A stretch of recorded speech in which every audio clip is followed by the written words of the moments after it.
Hans Jaus. A história da literatura como provocação à teoria literária. 1.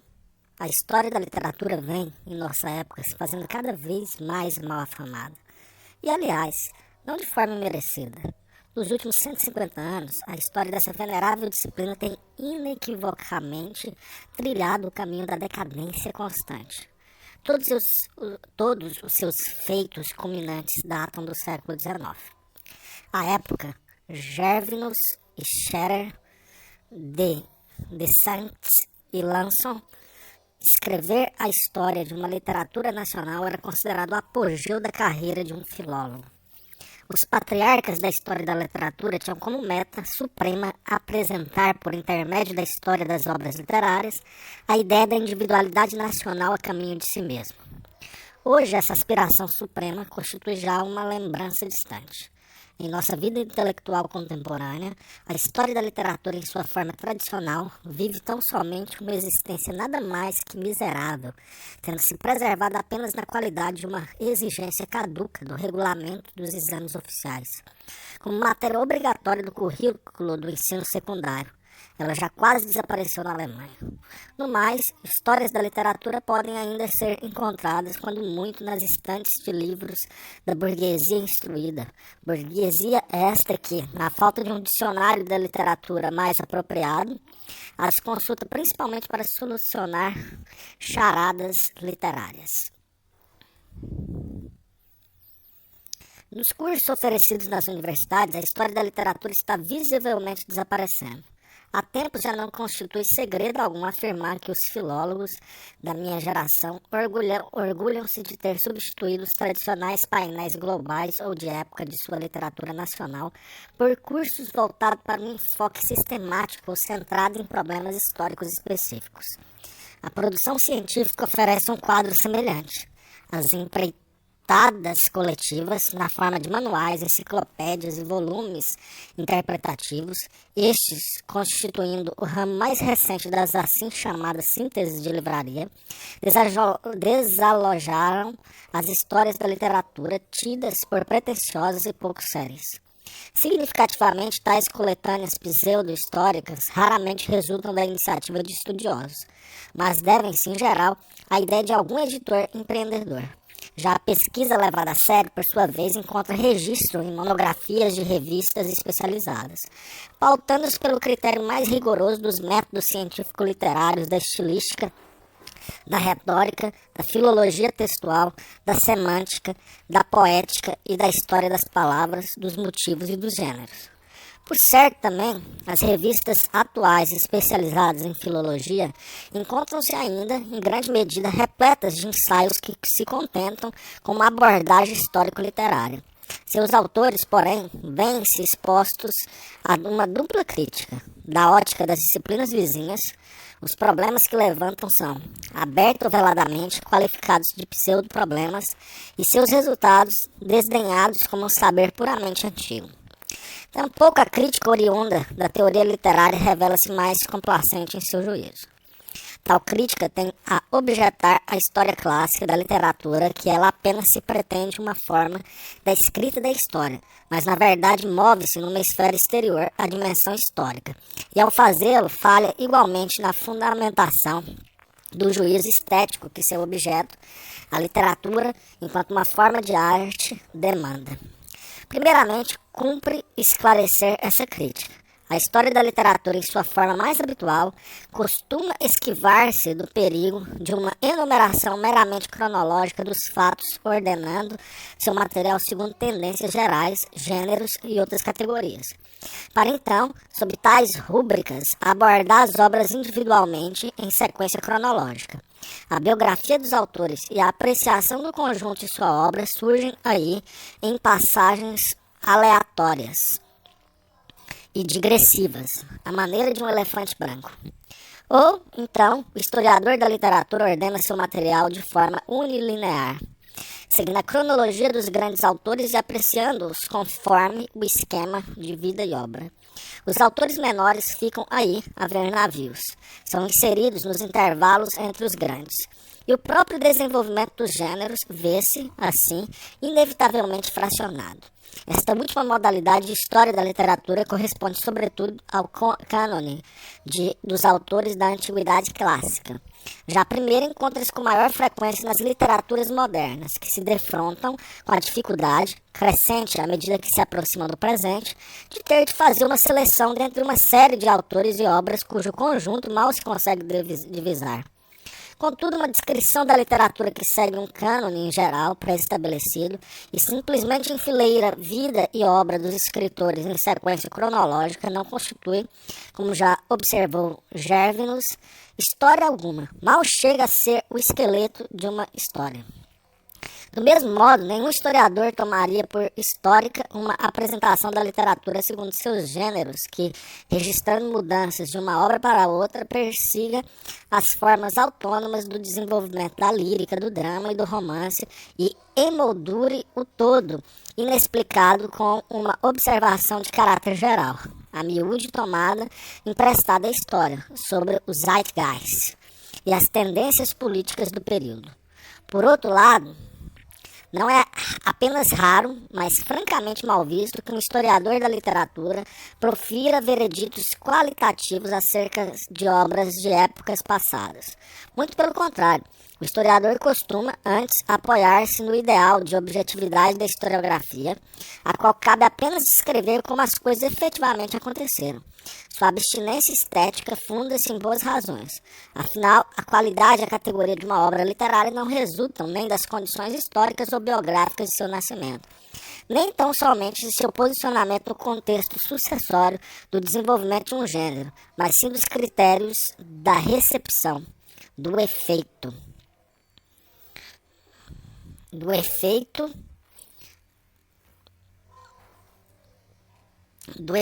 produzido pela obra e de sua fama junto à posterioridade. Critérios esses de mais difícil apreensão.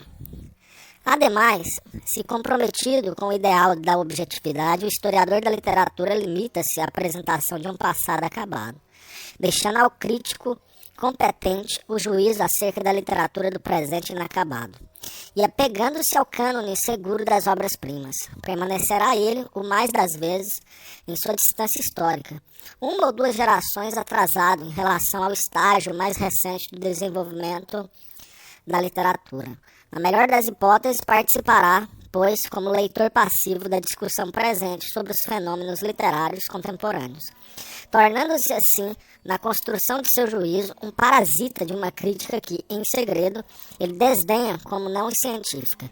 Que papel resta hoje, portanto, ao estudo histórico da literatura que, para recorrer a uma definição clássica do interesse da história, a de Friedrich Schiller, tem tão pouco a ensinar ao observador pensante que não oferece ao homem prático nenhum modelo a ser imitado, nem nenhum esclarecimento ao filósofo, e que, ademais, não logra prometer ao leitor nada que se assemelhe a uma fonte mais nobre de entretenimento?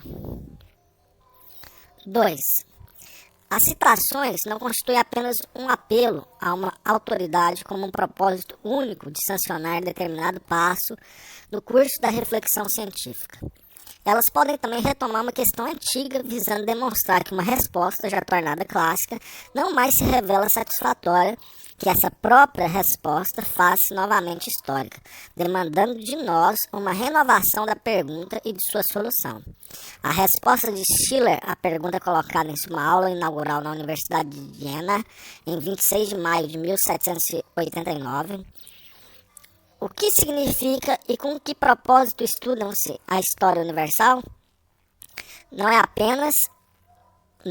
apenas representativa do modo de compreender a história do idealismo alemão, mas igualmente elucidativa no que se refere a um olhar retrospectivo e crítico voltado para a história de nossa disciplina.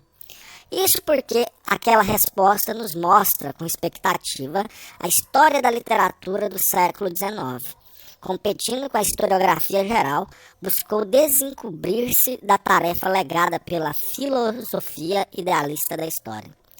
Ao mesmo tempo, ela nos permite perceber por que razão o ideal do conhecimento da escola histórica tinha necessariamente de conduzir a uma crise, trazendo consigo o declínio da história da literatura. Gervinus pode nos servir aqui de testemunha principal dele, não somente na primeira exposição científica de uma história da literatura nacional poética dos alemães, de 1875 a 1842, como também o primeiro e único tratado de teoria da história de autoria de um filólogo. Partindo da ideia central sobre a tarefa do historiador, de 1821, de Wilhelm von Humboldt, seu fundamento da teoria da história, constrói uma teoria na qual Gervinus, em outra parte, embasou também a grande tarefa da escritura de uma história da beletrística. Para ele, o historiador da literatura somente se torna um historiador de fato quando, investigando seu objeto, encontra aquela ideia fundamental que atravessa a própria série de acontecimentos que ele tomou por assunto, neles manifestando-se e conectando-os aos acontecimentos do mundo. Essa ideia fundamental, que para Schiller traduz-se ainda no princípio teleológico geral que nos permite compreender o desenvolvimento da história universal da humanidade, figura já em Humboldt em manifestações isoladas da ideia da individualidade nacional. Quando, então, Gervinus se apropria dessa maneira ideal de explicar a história, ele imperceptivelmente coloca a ideia histórica de Humboldt a serviço da ideologia nacional. Assim, uma história da literatura nacional alemã teria de mostrar de que forma a direção sensata na qual os gregos haviam colocado a humanidade. Direção esta para a qual, em função de sua peculiaridade, os alemães sempre tenderam. Foi conscientemente retomada por estes.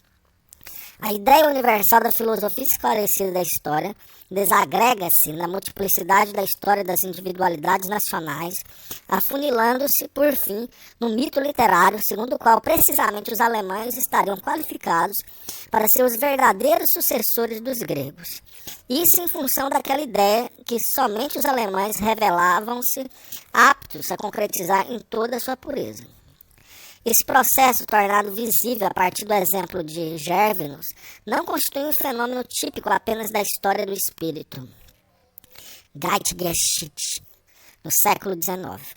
Uma vez tendo a escola histórica desacreditado um modelo teleológico da filosofia idealista da história, daí resultou também uma implicação metodológica, tanto para a história da literatura quanto para toda a historiografia, censurando-se como a histórica a solução da filosofia da história de se compreender a marcha dos acontecimentos a partir de uma meta, de um apogeu ideal da história mundial. Como se podia então entender e apresentar o nexo da história, que jamais se revela em sua totalidade? Conforme demonstrou H.G. Gadamer, o ideal da história universal transformou-se assim num embaraço para a investigação histórica. O historiador, escreveu Gervinus, pode somente pretender apresentar séries acabadas de acontecimentos, uma vez que, desconhecendo as cenas finais, não lhe é possível julgar. Histórias nacionais somente podiam ser consideradas séries acabadas de acontecimentos na medida em que culminam politicamente na concretização da unificação nacional ou literariamente no apogeu de um modelo clássico nacional. Contudo, seu desenvolvimento posterior a essa cena final tinha, inegavelmente, de trazer de volta o velho dilema. Assim, em última instância, Gervinus só fez da necessidade uma virtude, ao, em notável concordância com o famoso diagnóstico de Hegel acerca do fim da arte, desprezar a literatura de seu próprio período pós-clássico, como se tratasse de uma mera manifestação decadente, e aconselhar os talentos, agora desprovidos de uma meta, e, de preferência, ocuparem-se do mundo real e do Estado. Livre, porém, do dilema envolvendo a conclusão e o avanço da história, o historiador do historicismo parecia estar quando se limitava à abordagem de épocas as quais podia abarcar com os olhos até a cena final e descrever em sua plenitude própria, sem considerar o que delas resultou. Assim, a história como painel de época prometia atender plenamente até o ideal metodológico da escola histórica. Desde então, quando o desenvolvimento da individualidade nacional não mais lhe basta como fio condutor, a história da literatura alinhava umas às outras, principalmente épocas acabadas. A regra fundamental da escritura histórica, segundo a qual o historiador deve anular-se ante seu objeto, permitindo que ele se apresente com total objetividade, deixava-se aplicar melhor quando desse enfoque por épocas, como todos significativos, apartados e isolados uns dos outros. Se a total objetividade demanda que o historiador abstraia do ponto de vista de seu presente, então o valor e o significado de uma época passada hão também de ser cognoscíveis independentemente do curso posterior da história. As célebres palavras de Ranke, de 1854, conferem a esse postulado uma fundamentação teológica. Eu, porém, afirmo, todas as épocas apresentam-se imediatas a Deus, e seu valor não repousa naquilo que delas resulta, mas em sua existência nelas próprias. Essa nova resposta à pergunta acerca de como compreender o conceito de progresso na história destina ao historiador a tarefa de uma teodiceia, na medida em que contempla e apresenta cada época como algo válido em si. Ele está justificando Deus perante a filosofia progressista da história, que vê as épocas como meros estágios para a geração seguinte, pressupondo assim uma primazia da última e, portanto, uma injustiça divina.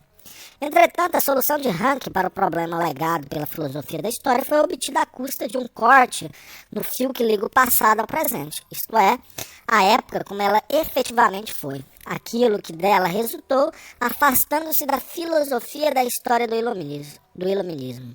O historicismo abandonou não apenas o modelo teleológico da história universal, como também o princípio metodológico, que, acima de tudo, segundo Schiller, marca o historiador universal e seu proceder, vincular o passado ao presente.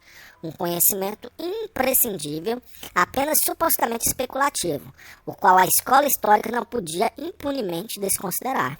Como demonstra, aliás, o ulterior desenvolvimento no campo da historiografia literária. A obra da história literária do século XIX apoiou-se na convicção de que a ideia da individualidade nacional seria a parte invisível de todo fato, e de que essa ideia tornaria representável a forma da história, também a partir de uma sequência de obras literárias. Havendo desaparecido tal convicção, tinha de perder-se também o fio dos acontecimentos, fazendo-se inevitável que a literatura passada e a presente se apartassem uma da outra em esferas separadas do juízo, bem como que a escolha, determinação e valoração dos fatos literários se tornassem problemáticas. A guinada rumo ao positivismo foi determinada primordialmente por essa crise. A historiografia literária positivista acreditava estar fazendo da necessidade uma virtude ao tomar emprestado os métodos das ciências exatas. O resultado é bastante conhecido. A aplicação do princípio da explicação puramente causal à história da literatura trouxe à luz fatores apenas aparentemente determinantes. Fez crescer em escala hipertrófica a pesquisa das fontes e diluiu a peculiaridade específica da obra literária num feixe de influências multiplicáveis a gosto. O protesto não tardou a chegar. A história do espírito apoderou-se da literatura, contrapôs a explicação histórica causal, uma estética da criação irracional, e buscou o nexo da poesia na recorrência de ideias e motivos supratemporais.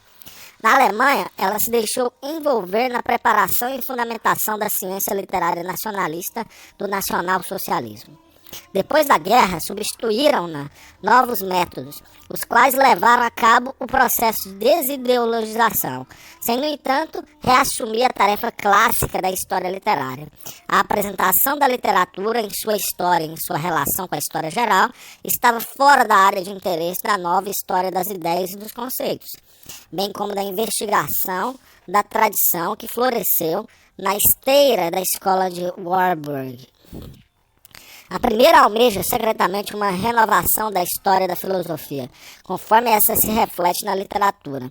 E a última neutraliza a praxe vital da história, na medida em que busca o ponto crucial do saber na origem ou na continuidade supertemporal da tradição, e não na atualidade e singularidade de um fenômeno literário.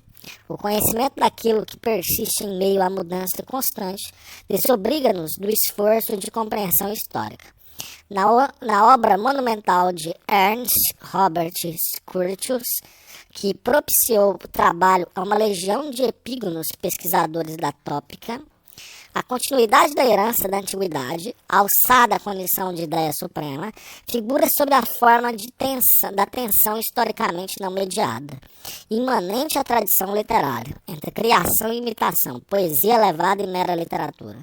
Um classicismo atemporal das obras-primas eleva-se acima daquilo que Curtius chama a irrompível cadeia tradicional da mediocridade, deixando a história atrás de si como terra incógnita.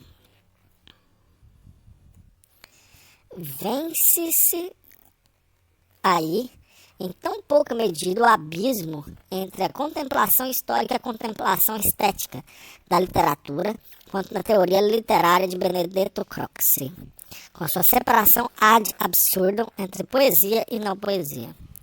O antagonismo entre a poesia pura e a literatura vinculada especificamente a uma época somente pôde ser superado quando a estética na qual se assenta foi colocada em questão e se reconheceu que a oposição entre criação e imitação caracteriza apenas a literatura do período humanista da arte, não mais sendo capaz de abranger os fenômenos da literatura moderna, ou mesmo da medieval.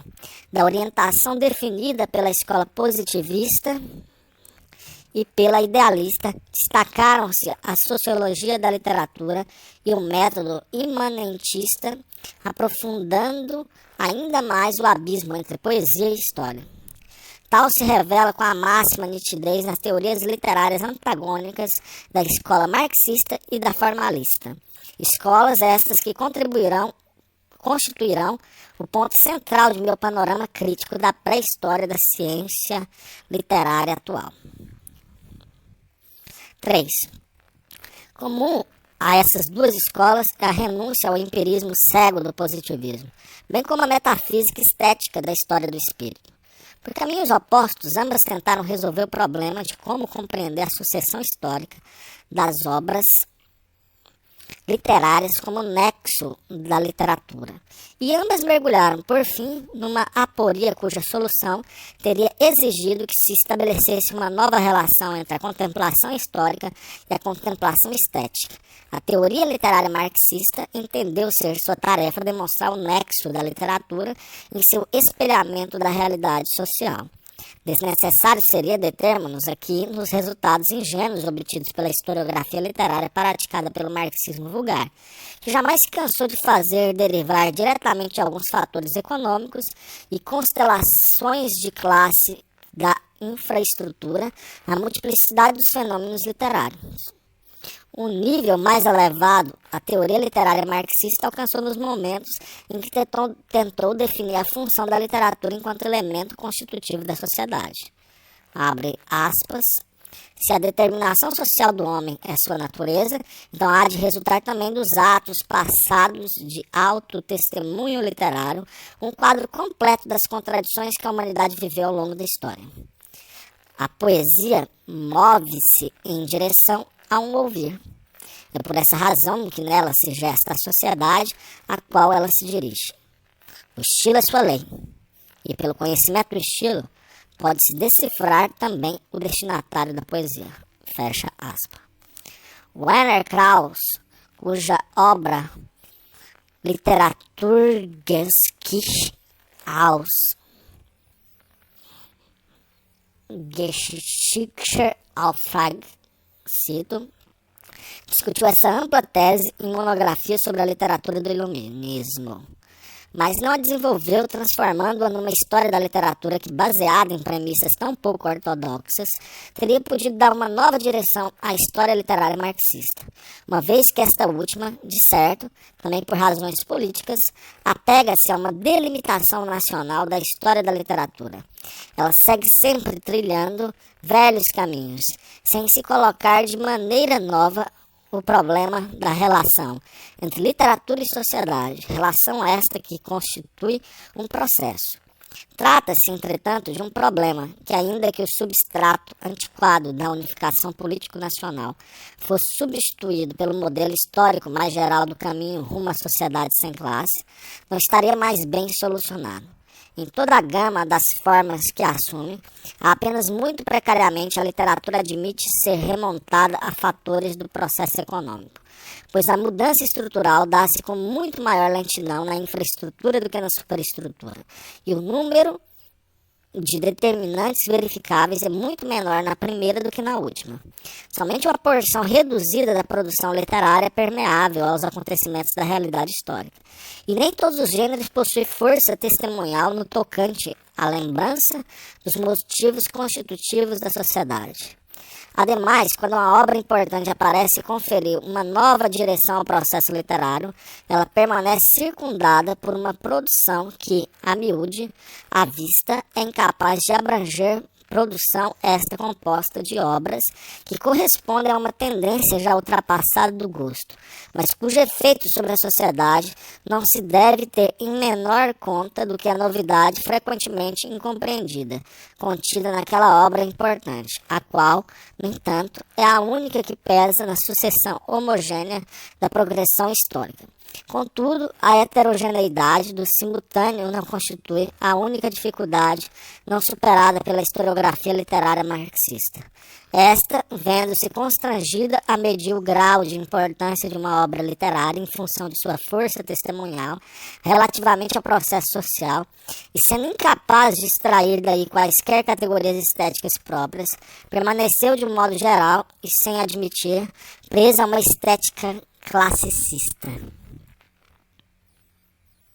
Isso se revela não apenas nos apriorismos da crítica literária de Georges Lukács, mas ainda em maior grau na construção de cânones, comum a todas as escolas marxistas e obrigatória até pouco tempo atrás.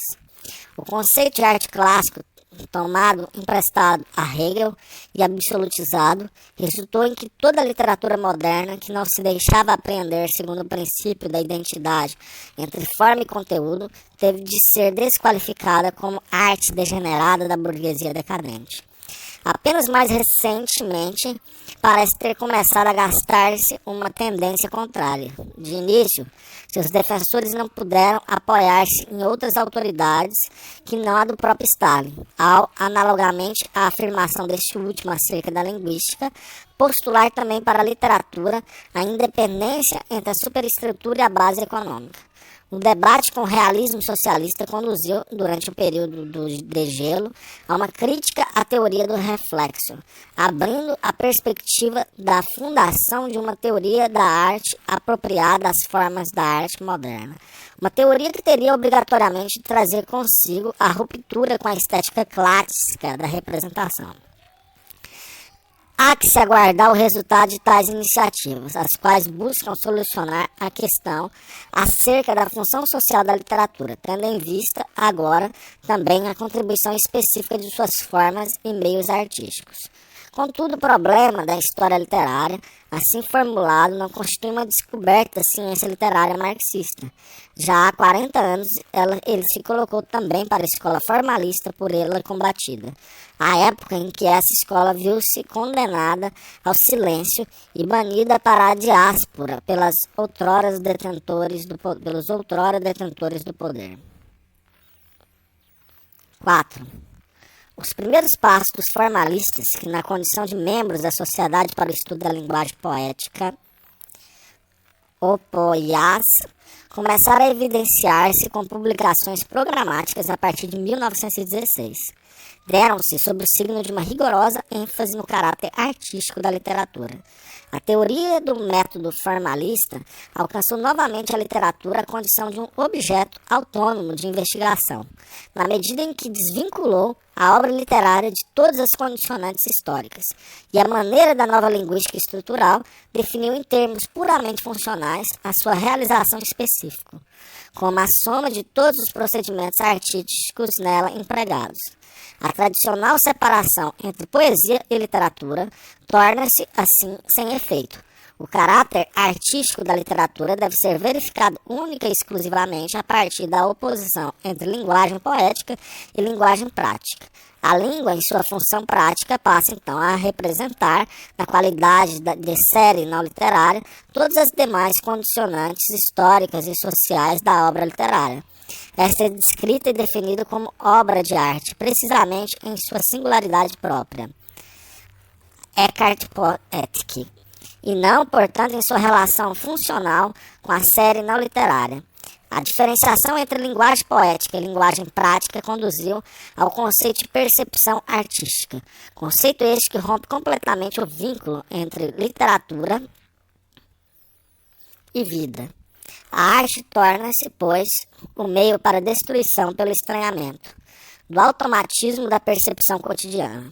Decorre daí que a recepção da arte não pode mais consistir na fruição ingênua do belo, mas demanda que se lhe distinga a forma e se lhe conheça o procedimento. Assim, o processo de percepção da arte surge como um fim em si mesmo, tendo a perceptibilidade da forma como seu marco distintivo e o desvelamento do procedimento como princípio para uma teoria que, renunciando conscientemente ao conhecimento histórico, transformou a crítica de arte num método racional e, ao fazê-lo, produziu efeitos de qualidade científica duradoura. Entretanto, não se pode ignorar um outro feito da escola formalista. A historicidade da literatura, inicialmente negada, reapareceu ao longo da construção do método formalista, colocando-o diante de um problema que o obrigou a repensar os princípios da diacronia. O literário, na literatura, não é determinado apenas sincronicamente, pela oposição entre as linguagens poéticas e práticas, mas o é também diacronicamente, por sua oposição àquilo que lhe é predeterminado pelo gênero e a forma que o precede na série literária. Na formulação de Viktor Shklovsky, se a obra de arte é percebida em contraposição ao pano de fundo oferecido por outras obras de arte e mediante associação com estas, a interpretação deve levar em conta também a sua relação com outras formas existentes anteriormente a ela. Com isso, a escola formalista começou a buscar seu próprio caminho de volta rumo à história. Essa sua nova proposta distinguia-se da velha história da literatura pelo fato de abandonar a concepção básica desta última de um processo linear e continuado, e por contrapor, assim, ao conceito clássico da tradição, um princípio dinâmico de evolução literária. O prisma da continuidade perdia, pois, sua velha primazia no conhecimento histórico. A análise da evolução literária desnuda na história da literatura a autogeração dialética de novas formas. Ela descreve o fluxo supostamente pacífico e gradual da tradição como um processo que encerra rupturas, revoltas de novas escolas e conflitos entre gêneros concorrentes. O espírito objetivo das épocas homogêneas é repudiado como especulação metafísica. Segundo Viktor Shklovsky e Yuri Tinianov, em toda época existem simultaneamente várias escolas literárias, e uma delas representa o ápice canonizado da literatura. A canonização de uma forma literária conduz à sua automatização, provocando na camada inferior a construção de novas formas, as quais conquistam o lugar das antigas, adquirem a dimensão de um fenômeno de massa e, por fim, são elas próprias compelidas de volta à periferia.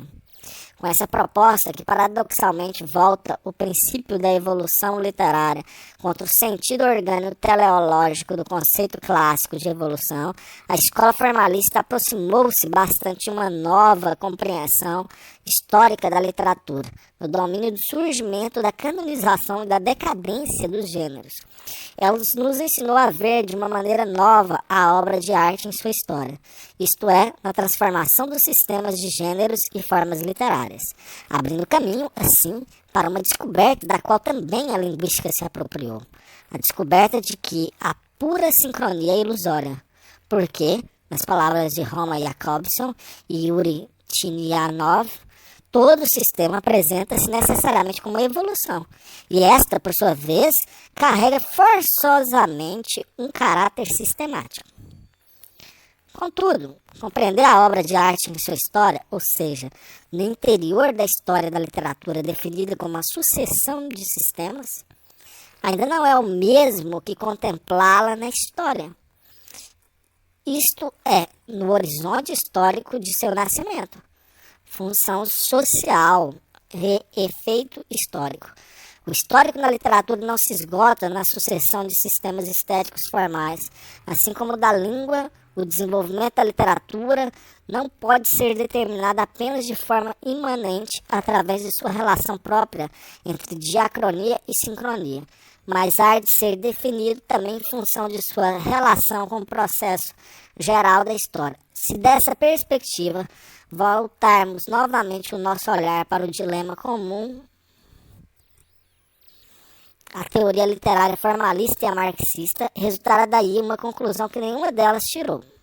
Se por um lado se pode compreender a evolução literária a partir da sucessão histórica dos sistemas, e por outro, a história geral a partir do encadeamento dinâmico de situações sociais, não haverá de ser possível também colocar-se a série literária e a não literária numa conexão que abranja a relação entre literatura e história, sem com isso obrigar-se a primeira a, abandonando seu caráter artístico, encaixar-se numa função meramente mimética ou ilustrativa?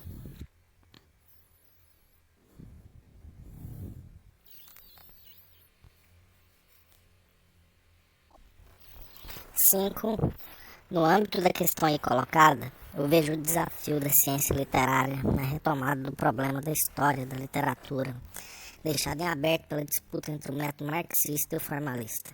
Minha tentativa de superar o abismo entre literatura e história, entre o conhecimento histórico e o estético, pode, pois, principiar do ponto em que ambas aquelas escolas pararam. Seus métodos compreendem o fato literário encerrado no círculo fechado de uma estética da produção e da representação. Com isso, ambas privam a literatura de uma dimensão que é componente imprescindível tanto de seu caráter estético quanto de sua função social, a dimensão de sua recepção e de seu efeito. Leitores, ouvintes, espectadores. O fator público, em suma, desempenha naquelas duas teorias literárias um papel extremamente limitado. A escola marxista não trata o leitor quando dele se ocupa, diferentemente do modo com que ela trata o autor. Busca-lhe a posição social, ou procura reconhecê-lo na estratificação de uma dada sociedade. A escola formalista precisa dele apenas como sujeito da percepção, como alguém que, seguindo as indicações do texto, tem a seu cargo distinguir a forma ou desvendar o procedimento. Pretende, pois, ver o leitor dotado da compreensão teórica do filólogo, o qual, conhecedor dos meios artísticos, é capaz de refletir sobre eles. Do mesmo modo como, inversamente, a escola marxista iguala a experiência espontânea do leitor ao interesse científico do materialismo histórico, que deseja desvendar na obra literária as relações entre a superestrutura e a base. Contudo, e como afirmou Walter Bust, texto algum jamais foi escrito para ser lido e interpretado filologicamente por filólogos. Ou, acrescento eu, historicamente por historiadores. Ambos os métodos, o formalista e o marxista, ignoram o leitor em seu papel genuíno, imprescindível, tanto para o conhecimento estético quanto para o histórico. O papel do destinatário, a quem primordialmente a obra literária visa. Considerando-se que, tanto em seu caráter artístico quanto em sua historicidade, a obra literária é condicionada primordialmente pela relação dialógica entre literatura e leitor, relação esta que pode ser entendida tanto como aquela da comunicação, informação, com o receptor, quanto como uma relação de pergunta e resposta. Há de ser possível, no âmbito de uma história da literatura, embasar nessa mesma relação o nexo entre as obras literárias. Isso porque a relação entre literatura e leitor possui implicações tanto estéticas quanto históricas. A implicação estética reside no fato de já a recepção primária de uma obra pelo leitor encerrar uma avaliação de seu valor estético pela comparação com outras obras já lidas.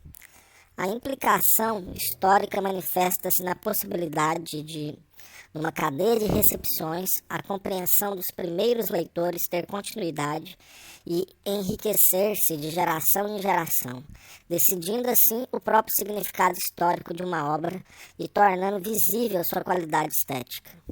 Se, pois, se contempla a literatura na dimensão de sua recepção e de seu efeito, então a oposição entre seu aspecto estético e seu aspecto histórico vê-se constantemente mediada e reatado o fio que liga o fenômeno passado à experiência presente da poesia, fio este que o historicismo rompera. Com base nessa premissa, cumpre agora responder à pergunta acerca de como se poderia hoje fundamentar metodologicamente e reescrever a história da literatura. O esboço que se segue foi dividido em 7 teses, 6 ao 12, cada uma das quais será por mim discutida separadamente. 6. Uma renovação da história da literatura demanda que se ponham abaixo os preconceitos do objetivismo histórico e que se fundamentem as estéticas tradicionais da produção e da representação numa estética da recepção e do efeito. A historicidade da literatura não repousa numa conexão de fatos literários estabelecida post-festum, mas no experienciar dinâmico da obra literária por parte de seus leitores. Essa mesma relação dialógica constitui o pressuposto também da história da literatura. E isso porque, antes de ser capaz de compreender e classificar uma obra, o historiador da literatura tem sempre de novamente fazer-se ele próprio leitor. Em outras palavras, ele tem que ser capaz de fundamentar seu próprio juízo, tomando em conta sua posição presente na série histórica dos leitores. O postulado que, em sua crítica à ideologia dominante da objetividade, R.G. Collingwood estabeleceu para a historiografia, History is nothing but the reenactment of past through in the historian's mind, aplica-se em ainda maior medida à história da literatura. A concepção positivista da história como descrição objetiva de uma sequência de acontecimentos num passado já morto falha no que se refere ao caráter artístico da literatura, quanto no que respeita à sua historicidade específica. A obra literária não é um objeto que exista por si só, oferecendo a cada observador em cada época um mesmo aspecto. Não se trata de um monumento a revelar monologicamente seu ser atemporal. Ela é, antes, como uma partitura voltada para a ressonância sempre renovada da leitura, libertando o texto da matéria das palavras e conferindo-lhe existência atual. Parole qui doit en même temps qu'elle lui parle crée un interlocuteur capable de l'entendre. É esse caráter dialógico da obra literária que explica por que razão o saber filológico pode apenas consistir na continuada confrontação com o texto, não devendo congelar-se num saber acerca dos fatos. O saber filológico permanece sempre vinculado à interpretação, e esta precisa ter por meta, paralelamente ao conhecimento de seu objeto, refletir e descrever a consumação desse conhecimento como um momento de uma nova compreensão. A história da literatura é um processo de recepção e produção estética que se realiza na atualização dos textos literários por parte do leitor que os recebe, do escritor que se faz novamente produtor e do crítico que sobre eles reflete. A soma, crescente a perder de vista, de fatos literários conforme os registram as histórias da literatura convencionais, é um mero resíduo desse processo, nada mais que passado, coletado e classificado. Por isso mesmo não constituindo história alguma, mas pseudo-história. Aquele que toma já por uma parcela da história da literatura uma tal série de fatos literários está confundindo o caráter de acontecimento de uma obra de arte com o de um fato histórico. Como acontecimento literário, o Perceval de Chrétien de Troyes não é histórico, no sentido em que o é, por exemplo, a Terceira Cruzada contemporânea à obra. Não se trata de uma action que, em função de uma série de premissas e motivações imperiosas, da intenção reconstruível de um ato histórico e de suas consequências inevitáveis e incidentais, se possa explicar como um evento decisivo. O contexto histórico no qual uma obra literária aparece não constitui uma sequência factual de acontecimentos forçosamente existentes, independentemente de um observador. O Perceval torna-se acontecimento literário unicamente por seu leitor, que lê essa obra derradeira de Chrétien, tendo na lembrança as obras anteriores do autor. Percebe-lhe a singularidade em comparação com essas e outras obras já conhecidas e adquire, assim, um novo parâmetro para a avaliação de obras futuras. Diferentemente do acontecimento político, o literário não possui consequências imperiosas, que seguem existindo por si sós e das quais nenhuma geração posterior poderá mais escapar. Ele só logra seguir produzindo seu efeito na medida em que sua recepção se estenda pelas gerações futuras, ou seja, por elas retomada. Na medida, pois, em que haja leitores que novamente se apropriem da obra passada, ou autores que desejam imitá-la, sobrepujá-la ou refutá-la, a literatura como acontecimento cumpre-se primordialmente no horizonte de expectativa dos leitores, críticos e autores, seus contemporâneos e pósteros, ao experienciar a obra. Da objetivação ou não desse horizonte de expectativas dependerá, pois, a possibilidade de compreender e apresentar a história da literatura em sua historicidade própria. 7. A análise da experiência literária do leitor escapa ao psicologismo, que ameaça quando descreve a recepção e o efeito de uma obra a partir do sistema de referências que se pode construir em função das expectativas que, no momento histórico do aparecimento de cada obra, resultam do conhecimento prévio do gênero, da forma e da temática de obras já conhecidas, bem como da oposição entre a linguagem poética e a linguagem prática. Essa tese volta-se contra o ceticismo disseminado, firmado sobretudo pela crítica de René Vellec à teoria literária de E.A. Richards, quanto à possibilidade de uma análise do efeito estético chegar a alcançar a esfera de significação de uma obra literária, em vez de, em suas tentativas, resultar, na melhor das hipóteses, simplesmente numa sociologia do gosto.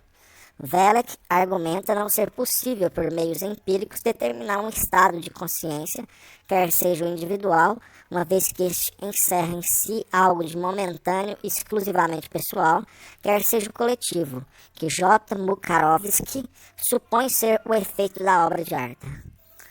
Roman Jakobson pretendeu substituir o estado coletivo da consciência por uma ideologia coletiva. Esta, sob a forma de um sistema de normas que existiria para cada obra literária na qualidade de langue e que seria atualizado pelo receptor como parole. embora de maneira imperfeita e jamais em sua totalidade. De fato, essa teoria limita o subjetivismo do efeito, mas deixa em aberta a questão de a partir de que dados se pode compreender e alojar no sistema de normas o efeito de uma obra particular sobre determinado público. Há, entretanto, meios empíricos nos quais até hoje não se pensou, dados literários a partir dos quais, para cada obra, uma disposição específica do público se deixa averiguar. Disposição esta que antecede tanto a reação psíquica quanto a compreensão subjetiva do leitor, assim como em toda experiência real, também na experiência literária que dá a conhecer pela primeira vez uma obra até então desconhecida, há um saber prévio, ele próprio, o momento dessa experiência, com base no qual o novo de que tomamos conhecimento faz-se experienciável, ou seja, legível, por assim dizer, no contexto experiencial. Ademais, a obra que surge não se apresenta como novidade absoluta no espaço vazio, mas por intermédio de avisos, sinais visíveis e invisíveis, traços familiares ou indicações implícitas, predispõe seu público para recebê-la de uma maneira bastante definida. Ela desperta a lembrança do já lido, enseja logo de início expectativas, quanto a meio e fim. Conduz o leitor a determinada postura emocional e, com tudo isso, antecipa um horizonte geral da compreensão vinculado, a qual se pode, então, e não antes disso, colocar a questão acerca da subjetividade, da interpretação e do gosto dos diversos leitores ou camadas de leitores. O caso ideal para a objetivação de tais sistemas histórico-literários de referência é o daquelas obras que, primeiramente, graças a uma convenção do gênero, do estilo, da forma, evocam propositadamente um marcado horizonte de expectativas em seus leitores, para depois destruí-lo passo a passo, procedimento que pode não servir apenas a um propósito crítico, mas produzir ele próprio efeitos poéticos. Assim é que Cervantes faz com que, da leitura de Dom Quixote, resulte o horizonte de expectativas dos antigos e tão populares romances de cavalaria. Romances estes que a aventura desse seu último cavaleiro parodia, então, profundamente. Assim é também que Diderot, com as perguntas fictícias do leitor ao narrador no princípio de seu Jacques Fataliste, evoca o horizonte de expectativas do então em voga romance de viagem, bem como as convenções aristotelizantes da fábula romanesca e da providência que lhe é própria, fazendo apenas para a seguir, contrapor provocativamente ao prometido romance de viagem e de amor uma vérité de la histoire, inteiramente não romanesca, a realidade bizarra e casuística moral das histórias que insere, nas quais a verdade da vida contesta seguidamente o caráter mentiroso da ficção poética. Também Nerval, em suas Chimeres, cita, combina e mistura toda uma gama de conhecidos motivos românticos e ocultistas, produzindo a partir daí o horizonte de expectativas da transformação mítica do mundo, mas apenas para afirmar seu repúdio à poesia romântica. As identificações e relações da condição mítica familiares ou acessíveis ao leitor dissolvem-se em algo desconhecido na medida em que fracassa o intentado mito privado do eu lírico e na medida também que se rompe a lei da informação suficiente, de modo que a própria obscuridade, tornada expressiva, adquire uma função poética. Mas a possibilidade de objetivação do horizonte de expectativa verifica-se também em obras historicamente menos delineadas. Isso porque, na ausência de sinais explícitos, a predisposição específica do público com o qual um autor conta para determinada obra pode ser igualmente obtida a partir de 3 fatores que, de um modo geral, se podem pressupor. Em primeiro lugar, a partir de normas conhecidas ou da poética imanente ao gênero. Em segundo, da relação implícita com obras conhecidas do contexto histórico-literário. Em terceiro lugar, da posição entre ficção e realidade, entre a função poética e a função prática da linguagem.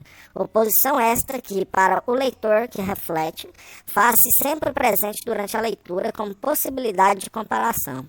Esse terceiro fator inclui ainda a possibilidade de o leitor perceber uma nova obra, tanto a partir do horizonte mais restrito de sua expectativa literária, quanto do horizonte mais amplo de sua experiência de vida. Voltarei a essa estruturação dos horizontes e a sua possível objetivação mediante o esquema de pergunta e resposta quando abordar a questão da relação entre literatura e vida.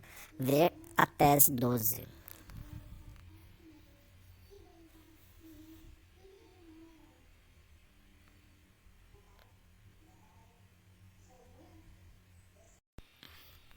Hans Jauss. A história da literatura como provocação à teoria literária. Continuação. 8.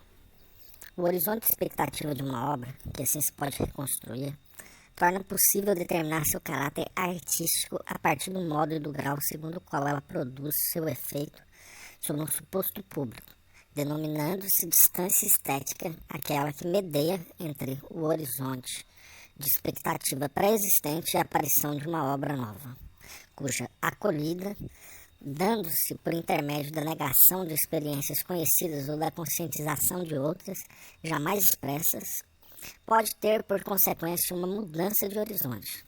Tal distância estética deixa-se objetivar historicamente no espectro das reações do público e do juízo da crítica, sucesso espontâneo, rejeição ou choque, casos isolados de aprovação, compreensão gradual ou tardia. A maneira pela qual uma obra literária, no momento histórico da sua aparição, atende, supera, decepciona ou contraria as expectativas de seu público inicial, oferece-nos claramente um critério para a determinação de seu valor estético. A distância entre o horizonte de expectativa e a obra, entre o já conhecido da experiência estética anterior e a mudança de horizonte, exigida pela acolhida à nova obra, determina do ponto de vista da estética da recepção o caráter artístico de uma obra literária.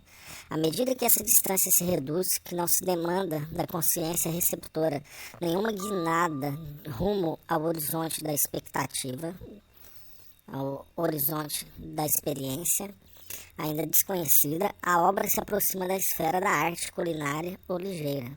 Esta última deixa-se caracterizar, segundo a estética da recepção, pelo fato de não exigir nenhuma mudança de horizonte, mas sim simplesmente atender à expectativa que delineia uma tendência dominante do gosto, na medida em que satisfaz a demanda pela reprodução do belo usual, confirma sentimentos familiares, sanciona as fantasias do desejo e torna palatáveis, na condição de sensação, as experiências não corriqueiras ou mesmo lança problemas morais, mas apenas para solucioná-los no sentido edificante, qual questões já previamente decididas.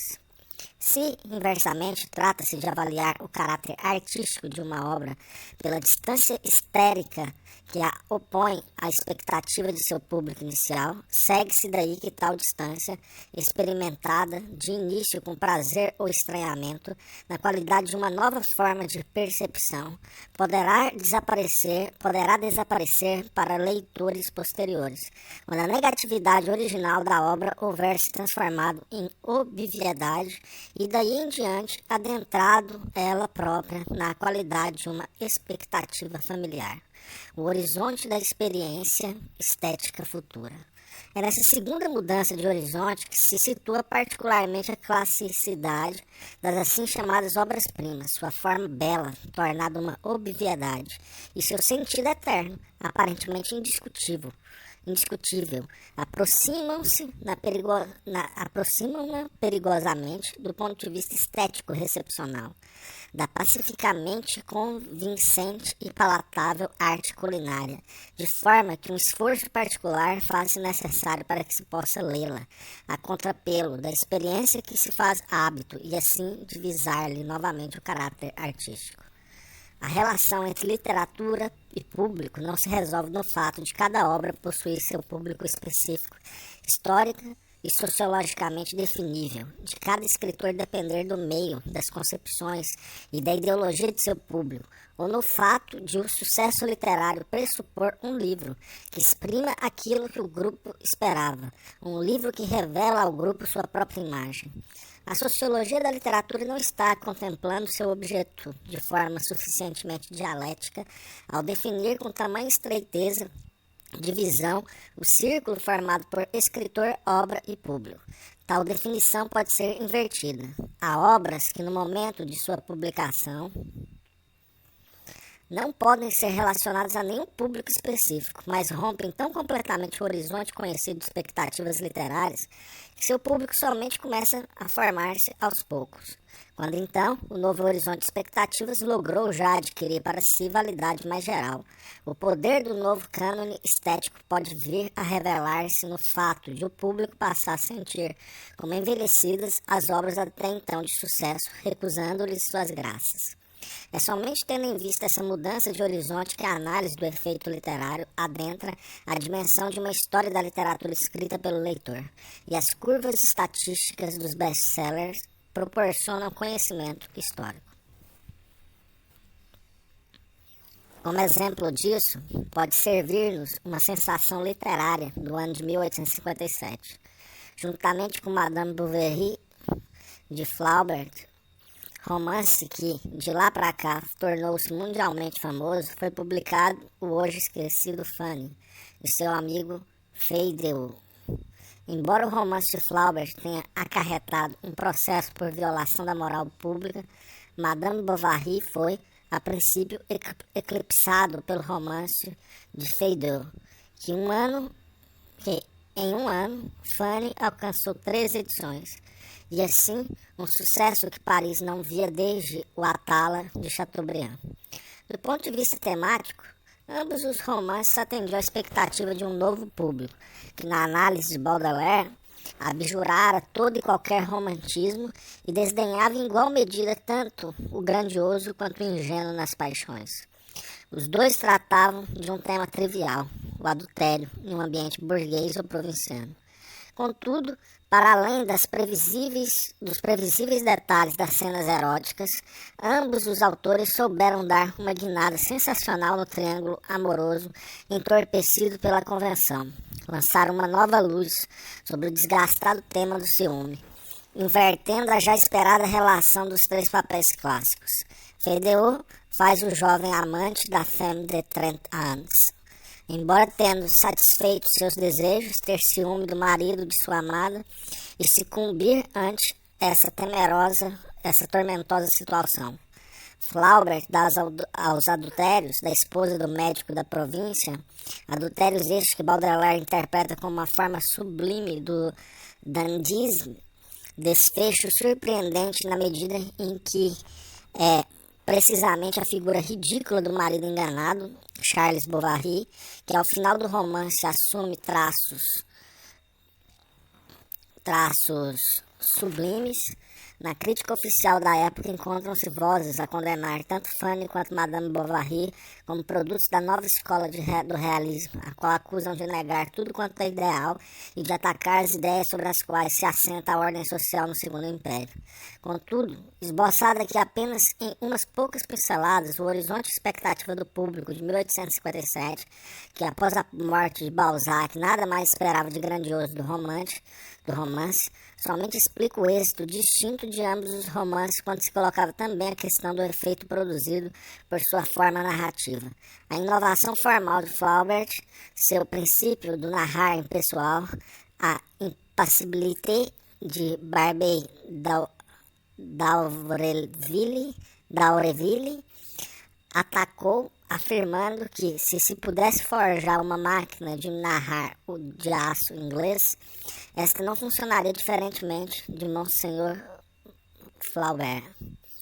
Tinha de chocar aquele mesmo público que recebeu o conteúdo provocante de Fanny, apresentado no tom facilmente digerível de um romance confessional. Ademais, incorporadas às descrições de Feydeau, tal público pôde identificar ideais da moda e desejos fracassados de uma camada social dominante, podendo deleitar-se livremente com a lasciva cena culminante na qual Fanny, sem desconfiar que seu amante a observa da sacada, seduz o marido. Afinal, já a reação da desafortunada testemunha desobrigava o público da indignação moral. Quando, porém, Madame Bovary, compreendido de início somente por um pequeno círculo de conhecedores e considerado um marco na história do romance, tornou-se um sucesso mundial. O público leitor de romance, por ele formado, sancionou um novo cânone de expectativas, tornando insuportáveis as debilidades de Feydeau. Seu estilo floreado, seus efeitos da moda, seus clichês líricos confessionais, e fazendo amarelar qual um best-seller do passado, as páginas de Fanny. 9. A reconstrução do horizonte de expectativas sobre o qual uma obra foi criada e recebida no passado possibilita, por outro lado, que se apresentem as questões para as quais o texto constituiu uma resposta e que se descortine, assim, a maneira pela qual o leitor de outrora terá encarado e compreendido a obra. Tal abordagem corrige as normas de uma compreensão clássica ou modernizante da arte, em geral aplicadas inconscientemente, e evita o círculo vicioso do recurso a um genérico espírito da época. Além disso, traz à luz a diferença hermenêutica entre a compreensão passada e a presente de uma obra. Dá a conhecer a história de sua recepção, que intermedia ambas as posições e coloca em questão, como um dogma platonizante da metafísica filológica, a aparente obviedade segundo a qual a poesia encontra-se atemporalmente presente no texto literário, e seu significado objetivo, cunhado de forma definitiva, eterna e imediatamente acessível ao intérprete. O método da estética da recepção é incompreensível à compreensão da literatura pertencente ao passado remoto. Quando não se conhece o autor de uma obra, quando sua intenção não se encontra atestada em sua relação com suas fontes e modelos, só pode ser investigado indiretamente a questão filológica acerca de como verdadeiramente se deve entender o texto, ou seja, como entendê-lo da perspectiva de sua época, encontra a resposta sobretudo destacando do pano de fundo daquelas obras que ele explícita ou implicitamente pressupunha serem do conhecimento público seu contemporâneo. O poeta das branches mais antigas do Roman de Renard, conforme atesta o prólogo da obra, confia, por exemplo, em que seus ouvintes conheçam romances como a História de Troia e o Tristão, bem como poemas épicos, chansons de gestes, e anedotas em versos, fabliaux, interessando-se, portanto, pela inaudita guerra dos barões Renard e Isengrin, que há de eclipsar tudo quanto se conhece. As obras e gêneros evocados são, então, a seguir, todos mencionados ironicamente no curso da narrativa. E é, aliás, precisamente em função disso, que se explica não em pouca medida o sucesso de público, ultrapassando em muitas fronteiras da França, dessa obra que se fez rapidamente famosa e foi a primeira a assumir a posição contrária a toda a literatura heróica e cortês até então dominante. A investigação filológica ignorou longamente a intenção originalmente satírica da obra medieval Reineke Fuchs, e com isso também o sentido irônico didático da analogia entre o ser animal e a natureza humana. Fê-lo porque, desde Jacob Grimm, permanecera cativa da concepção romântica da pura poesia natural e da fábula ingênua. Da mesma forma, para citar um segundo exemplo de normas modernizantes, poder-se-ia também, com razão, repreender a pesquisa épica francesa desde Bédier pelo fato de ela, sem o perceber, viver de critérios tomados da poética de Boileau, e julgar uma literatura não clássica segundo as normas da simplicidade, da harmonia entre a parte e o todo, da verossimilhança e de outros critérios afins. Seu objetivismo histórico, evidentemente, não coloca o método filológico crítico a salvo do intérprete que, julgando-se isento, eleva seu próprio pré-entendimento estético à condição de norma inconfessa, modernizando irrefletidamente o sentido do texto antigo. Quem acredita que, em consequência unicamente de seu mergulho no texto, o sentido atemporalmente verdadeiro de uma poesia teria de descortinar-se de forma imediata e plena ao intérprete, postado, por assim dizer, exteriormente à história e acima de todos os equívocos de seus predecessores e da recepção histórica. Escamoteia o emaranhado da história do efeito, no qual se encontra enredada a própria consciência histórica. Aquele que assim pensa estará, pois, negando as premissas involuntárias e não arbitrárias, mas determinantes que balizam a sua própria compreensão, logrando com isso tão somente aparentar uma objetividade que na verdade depende da legitimidade de seus questionamentos. Em verdade, método, Hans-Georg Gadamer, cuja crítica ao objetivismo histórico aqui retomo, descreveu o princípio da história do efeito, que busca evidenciar a realidade da história no próprio ato da compreensão, com uma aplicação da lógica de pergunta e resposta à tradição histórica, levando adiante a tese de Collingwood, segundo a qual, abre aspas, só se pode entender um texto quando se compreendeu a pergunta para a qual ele constitui uma resposta, fecha aspas. Gadamer explica que a pergunta reconstruída não pode mais inserir-se em seu horizonte original, pois esse horizonte histórico é sempre abarcado por aquele de nosso presente. Abre aspas, o entendimento é sempre o processo de fusão de tais horizontes, supostamente existentes por si mesmos. A pergunta histórica não pode existir por si, mas tem de transformar-se na pergunta que a tradição constitui para nós. Resolvem-se assim as questões de que se valeu René Vellec para descrever a aporia do juízo literário. Deve o filólogo avaliar uma obra literária a partir da perspectiva do passado, do ponto de vista do presente ou do juízo dos séculos? Os critérios efetivos de um passado qualquer poderiam ser tão estreitos, pondera Vellec, que sua utilização apenas tornaria mais pobre uma obra que, na história de seu efeito, desenvolveu um rico potencial de significados. O juízo estético do presente, por sua vez, privilegiaria um cânone de obras que atendem ao gosto moderno, mas avaliaria injustamente todas as demais obras, e unicamente porque a função destas, à sua época, já não se mostra visível. E a própria história do efeito, por mais instrutiva que seja, estaria, em sua autoridade, exposta às mesmas objeções que a autoridade dos contemporâneos do poeta. A conclusão de Vellec de que não há possibilidade de nos esquivarmos de nosso próprio juízo, e de que se deve apenas torná-lo o mais objetivo possível, procedendo como fazem os cientistas, isto é, isolando o objeto, não constitui solução alguma da aporia, mas uma recaída no objetivismo. O juízo dos séculos acerca de uma obra literária é mais do que apenas o juízo acumulado de outros leitores, críticos, espectadores e até mesmo professores.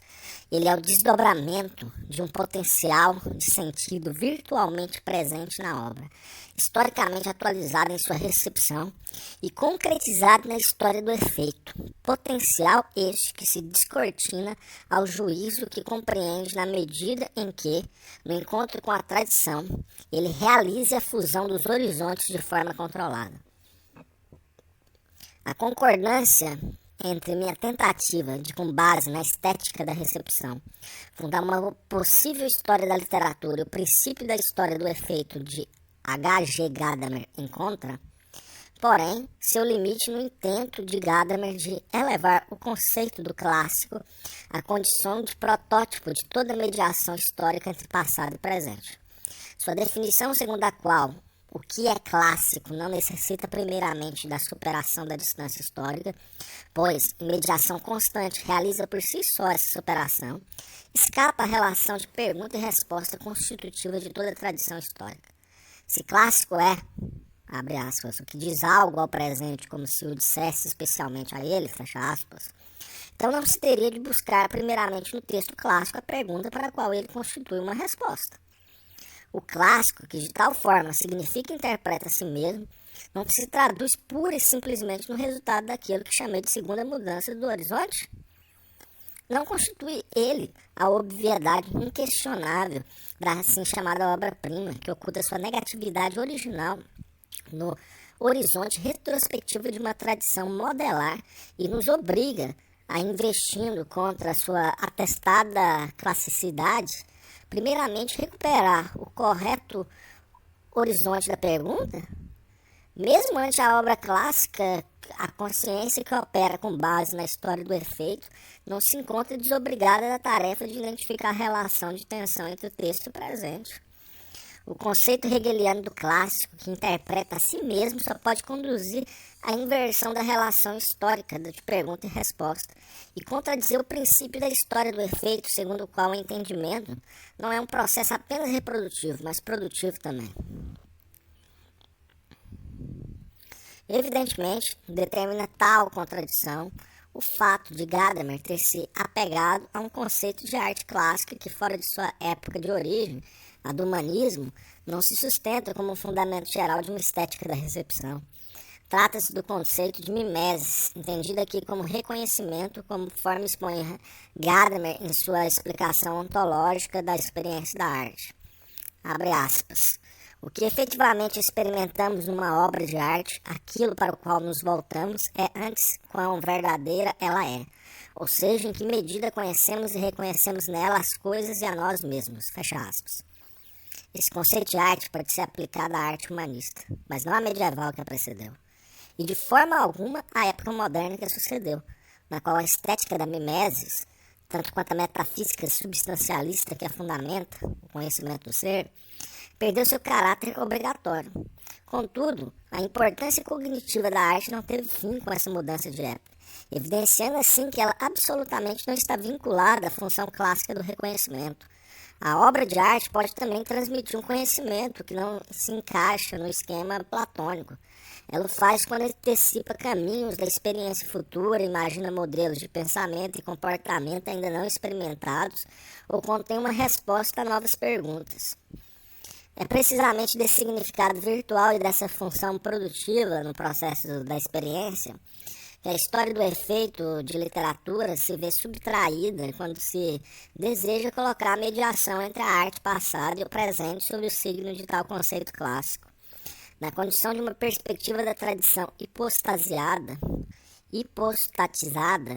uma vez que, segundo Gadamer, o clássico, em mediação constante, realiza ele próprio a superação da distância histórica, o clássico há de voltar nosso olhar para o fato de que, à época de sua produção, a arte clássica não se afigurava clássica, mas antes terá outrora ela própria aberto novas perspectivas e pré-formado novas experiências, as quais somente em função da distância histórica, um reconhecimento já conhecido, causa a impressão de que uma verdade atemporal se expressa na obra de arte.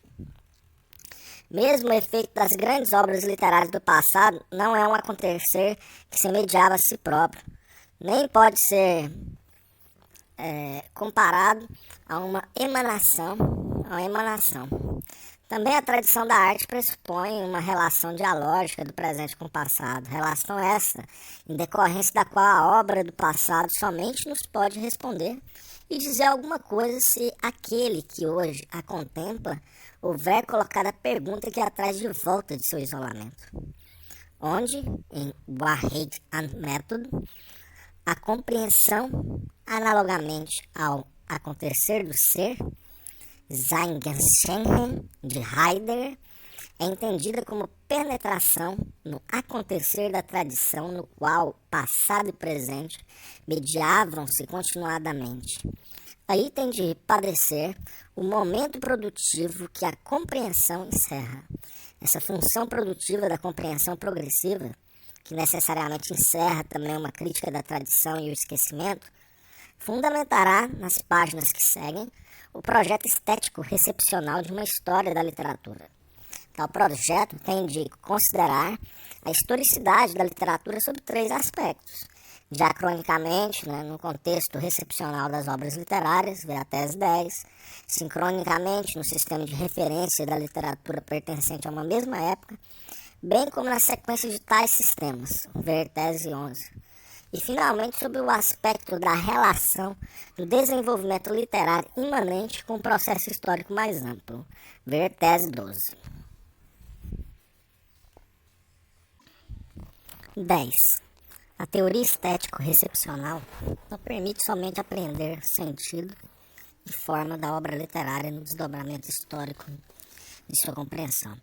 Ela demanda também que se insira a obra isolada em sua série literária, a fim de que se conheça sua posição e significado histórico no contexto da experiência da literatura.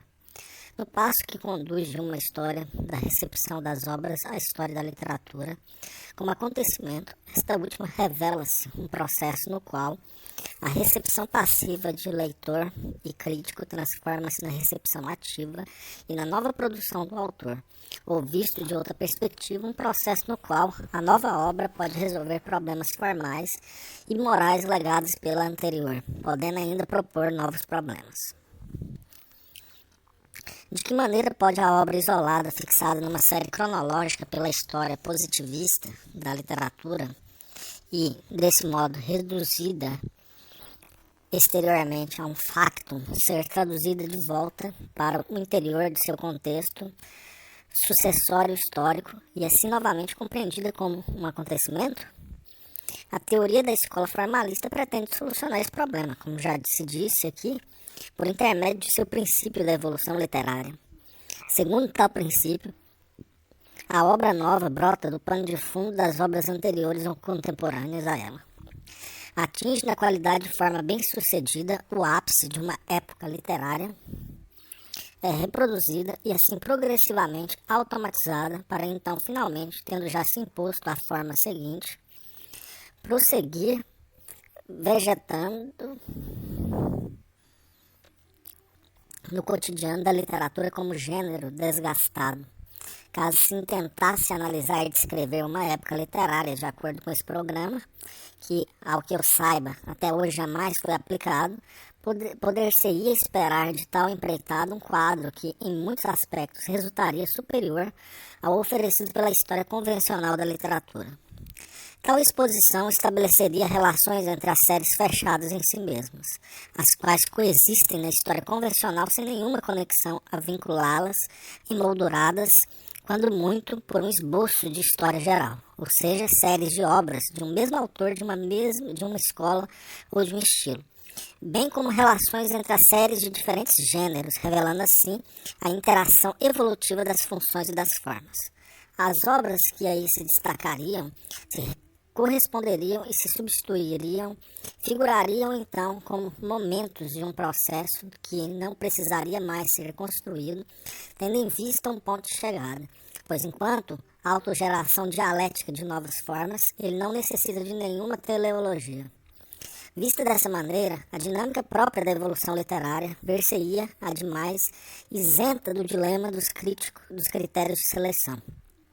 O que importa aqui é a obra na qualidade da forma nova na série literária, e não a autorreprodução de formas, expedientes artísticos e gêneros, naufragados, os quais se deslocam para o segundo plano, até que um novo momento da evolução volte a torná-los perceptíveis. Por fim, o projeto formalista de uma história da literatura que se vê como evolução e paradoxalmente exclui todo desenvolvimento orientado, o caráter histórico de uma obra seria sinônimo de seu caráter artístico. Tal e qual princípio que afirma ser a obra de arte percebida contra o pano de fundo de outras obras, o significado e o caráter evolutivo de um fenômeno literário, pressupõe como marco decisivo a inovação. A teoria formalista da evolução literária é, de certo, a tentativa mais importante no sentido de uma renovação da história da literatura.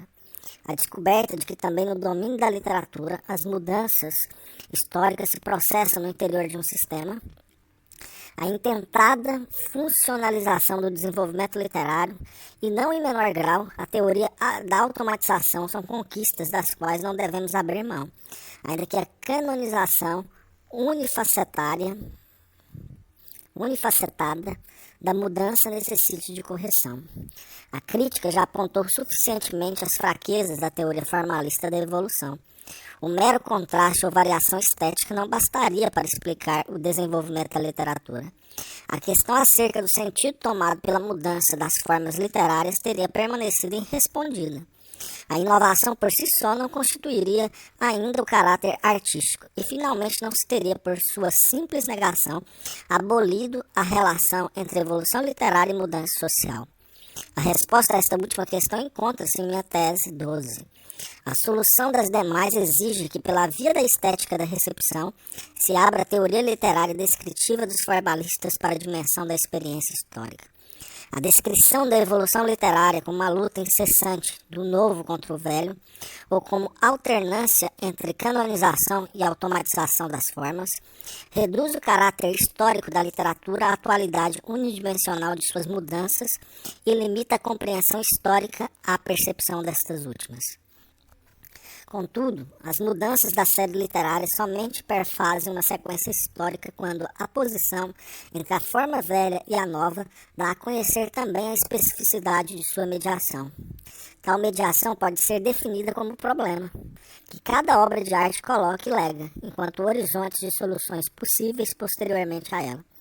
Entretanto, a descrição da estrutura modificada e dos novos procedimentos artísticos de uma obra não remete necessariamente de volta a esse problema, e, portanto, a sua função na série histórica. A fim de determinar esta última, isto é, a fim de conhecer o problema legado para o qual a obra nova na série literária constitui uma resposta, o intérprete tem de lançar mão de sua própria experiência, pois o horizonte passado da forma nova e da forma velha, do problema e da solução, somente se faz reconhecível na continuidade de sua mediação no horizonte presente da obra recebida. Como evolução literária, a história da literatura pressupõe o processo histórico de recepção e produção estética, como condição da mediação de todas as oposições formais ou qualidades diferenciais. O fundamento estético recepcional devolve à evolução literária não apenas a direção perdida, na medida em que o ponto de vista do historiador da literatura torna-se o ponto de fuga, mas não de chegada, do processo. Ele abre também o olhar para a profundidade temporal da experiência literária, dando a conhecer a distância variável entre o significado atual e o significado virtual de uma obra. O que se quer dizer com isso é que o caráter artístico de uma obra, cujo potencial de significado o formalismo reduz à inovação, enquanto critério único de valor, tem de ser sempre e necessariamente perceptível de imediato, já no horizonte primeiro de sua publicação, que dirá então esgotado na oposição pura e simples entre a forma velha e a nova. A distância que separa a percepção atual, primeira, do significado virtual, ou em outras palavras, a resistência que a obra nova opõe à expectativa de seu público inicial, pode ser tão grande que um longo processo de recepção faz-se necessário para que se alcance aquilo que no horizonte inicial revelou-se inesperado e inacessível. Pode ocorrer aí de o significado virtual de uma obra permanecer longamente desconhecido, até que a evolução literária tenha atingido o horizonte no qual a atualização de uma forma mais recente permite, então, encontrar o acesso à compreensão da mais antiga e incompreendida. Assim foi que somente a lírica obscura de Mallarmé e de sua escola e que preparou o terreno para o retorno à já longamente desprezada e esquecida poesia barroca, em particular para a reinterpretação filológica e o renascimento de Góngora. Exemplos de como uma nova forma literária pode reabrir o acesso a obras já esquecidas podem ser dados em profusão. Encaixam-se aí os assim chamados renascimentos. assim chamados porque o significado do termo pode dar a impressão de um retorno por força própria, frequentemente encobrindo o fato de que a tradição literária não é capaz de transmitir-se por si mesma, e de que, portanto, um passado literário só logra retornar quando uma nova recepção o traz de volta ao presente, seja porque no retorno intencional, uma postura estética modificada se reapropria de coisas passadas, seja porque um novo momento da evolução literária lança uma luz inesperada sobre uma literatura esquecida. Luz esta que lhe permite encontrar nela o que anteriormente não era possível buscar ali. O novo, portanto, não é apenas uma categoria estética. Ele não se resolve nos fatores de inovação, surpresa, superação, reagrupamento, estranhamento, fatores estes aos quais, e exclusivamente aos quais, a teoria formalista atribui importância. O novo torna-se também categoria histórica quando se conduz à análise diacrônica da literatura até a questão acerca de quais são, efetivamente, os momentos históricos que fazem do novo, em uma obra literária, o novo. De em que medida esse novo é já perceptível no momento histórico de seu aparecimento, de que distância, caminho ou atalho a compreensão teve de percorrer para alcançar-lhe o conteúdo. E por fim, a questão de se o momento de sua atualização plena foi tão poderoso em seu efeito que logrou modificar a maneira de ver o velho e assim a canonização do passado literário. Já se discutiu, em outro contexto, que aspecto assume sobre essa luz a relação entre teoria poética e praxis esteticamente produtiva. É certo, ademais, que tais considerações estão longe de esgotar as possibilidades de interação entre produção e recepção, que decorrem da mudança histórica da postura estética. Elas bastam, entretanto, para clarificar aqui a qual dimensão conduz uma contemplação diacrônica da literatura, que não mais se contente em tomar já pelo aspecto histórico da literatura a exposição de uma sequência cronológica de fatos literários. 11. Os resultados obtidos pela linguística, com a diferenciação e vinculação metodológica da análise diacrônica e da sincrônica, ensejam, também no âmbito da história da literatura, a superação da contemplação diacrônica, até hoje a única habitualmente empregada. Se já a perspectiva histórico-recepcional depara constantemente com relações interdependentes a pressupor um nexo funcional, posições bloqueadas ou ocupadas diferentemente nas modificações da produção literária, então há de ser igualmente possível efetuar um corte sincrônico atravessando o momento do desenvolvimento, classificar a multiplicidade heterogênea de obras contemporâneas segundo estruturas equivalentes, opostas e hierárquicas, e, assim, revelar um amplo sistema de relações na literatura de um determinado momento histórico. Poder-se-ia, então, desenvolver o princípio expositivo de uma nova história da literatura, dispondo-se mais cortes no antes e no depois da diacronia, de tal forma que esses cortes articulem historicamente em seus momentos constitutivos de épocas. A mudança estrutural na literatura. Siegfried Kracauer foi, de certo, quem mais decididamente questionou o primado da contemplação diacrônica na historiografia. Seu tratado Time and History contesta a pretensão da história geral, General History, de, no interior da cronologia, tornar compreensíveis acontecimentos de todas as esferas da vida como um processo uno, consistente em cada momento histórico. Essa compreensão da história, ainda e sempre na esteira do conceito hegeliano do espírito objetivo, pressuporia que tudo o que acontece simultaneamente se encontraria também marcado pelo momento, ocultando assim o factual, não simultaneidade do simultâneo. E isso porque, segundo Kracauer, a multiplicidade dos acontecimentos de um momento histórico, acontecimentos esses que o historiador universal crê compreender como expoentes de um conteúdo uno, traduziriam na verdade, em momentos de curvas temporais bastante diversas, condicionados pelas leis de sua história particular, Spatial History, conforme evidenciam de forma imediata as interferências umas nas outras das diversas histórias das artes, bem como da história do direito, da economia, da política e assim por diante. The shaped times of the diverse areas overshadow the uniform flow of time, An historical period must therefore be imagined as a mixture of events which emerge at different moments of their own time. Não está em discussão aqui se tal diagnóstico implica uma incoerência intrínseca da história, significando, portanto, que a coerência da história geral resulta sempre e apenas retrospectivamente da visão e da exposição homogeneizadora do historiador, nem tampouco se o radical duvidar da razão histórica, que Krakauer, partindo do pluralismo de lapsos cronológicos e morfológicos de tempo, estende até a antinomia básica do geral e do particular na história. Demonstra ser de fato, filosoficamente ilegítima a história universal. No que concerne, porém, a esfera da literatura, pode-se dizer que a percepção de Krakauer da coexistência do simultâneo e do não simultâneo, longe de conduzir o conhecimento histórico a uma aporia, torna visível a necessidade e a possibilidade de descortinar o caráter histórico da literatura por meio de cortes sincrônicos.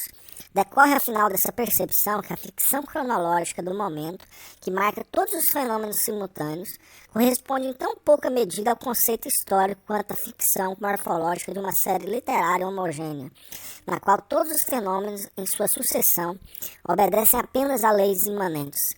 A contemplação puramente diacrônica, por mais conclusivamente que ela, nas histórias dos gêneros, logra explicar modificações segundo a lógica imanente de inovação e automatização, problema e solução, somente alcança a dimensão verdadeiramente histórica quando rompe o cânone morfológico, quando confronta a obra importante do ponto de vista da história e das formas com os exemplos historicamente falidos, convencionais do gênero, e além disso não deixa de considerar a relação dessa obra com o contexto literário, no qual ela, ao lado de outras obras e de outros gêneros, teve de se impor. A historicidade da literatura revela-se justamente nos pontos de intersecção entre diacronia e sincronia. Deve, portanto, ser igualmente possível tornar apreensível o horizonte literário de determinado momento histórico sob a forma daquele sistema sincrônico, com referência ao qual a literatura que emergiu simultaneamente pôde ser diacronicamente recebida segundo relações de não simultaneidade, e a obra percebida como atual ou inatual, como em consonância com a moda, como ultrapassado ou perene, como avançado ou atrasado em relação ao seu tempo, se, afinal, a literatura que surge simultaneamente decompõe-se, na perspectiva da estética da produção, numa heterogênea multiplicidade do não simultâneo, isto é, das obras marcadas por momentos distintos do shepherd time, de seu gênero, como o céu estrelado aparentemente atual desintegra-se astronomicamente em pontos separados pelas mais diversas distâncias temporais, para o público que a percebe como obras de sua atualidade e as relaciona umas com as outras, tal multiplicidade recompõe-se, do ponto de vista da estética recepcional, na unidade de um horizonte comum e significativo de expectativas, lembranças e antecipações literárias. Considerando-se que cada sistema sincrônico tem de conter também seu passado e seu futuro, na condição de elementos estruturais inseparáveis, o corte sincrônico que passa pela produção literária de determinado momento histórico implica necessariamente outros cortes no antes e no depois da diacronia. Resultarão daí, analogamente ao que ocorre na história da língua, fatores constantes e variáveis, os quais se deixam localizar como funções do sistema. Isso porque também a literatura constitui uma espécie de gramático-sintase, apresentando relações mais ou menos fixas, o conjunto dos gêneros, estilos e figuras retóricas tradicionais e dos não canonizados, ao qual se contrapõe uma esfera semântica mais variável, a dos temas, motivos e imagens literárias. Por isso, seguindo-se o exemplo dado por Hans Blumenberg para a história da filosofia, pode-se tentar apreender também a mudança estrutural na evolução literária, não de formas substancialistas, como transformação de formas e conteúdos literários, mas de maneira funcional, como reocupação de posições no horizonte de perguntas e respostas. Reocupação esta que pode ser condicionada e provocada a partir tanto do interior, isto é, da lei imanente de um desenvolvimento do gênero, quanto do exterior, ou seja, por estímulos e pressões advindas da situação histórico-social. A partir dessas premissas, poder-se-ia desenvolver um princípio expositivo para uma história da literatura, que teria a vantagem de não mais precisar fugir à tarefa impraticável de uma completa descrição e articulação histórica de todos os textos, mediante uma seleção problemática segundo um cânone convencional das obras.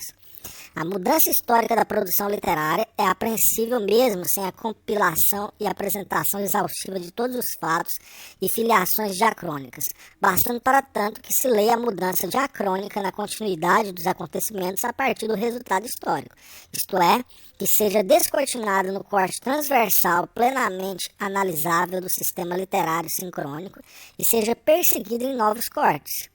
Em princípio, tal apresentação da literatura na sucessão histórica de seus sistemas seria possível a partir de uma série qualquer de pontos de interseção. Contudo, ela somente cumprirá a verdadeira tarefa de toda a historiografia se encontrar e trouxer à luz pontos de intersecção que articulem historicamente o caráter processual da evolução literária em suas cesuras entre uma época e outra. Pontos estes, aliás, cuja escolha não é decidida nem pela estatística, nem pela vontade subjetiva do historiador da literatura, mas pela história do efeito, por aquilo que resultou do acontecimento. 13.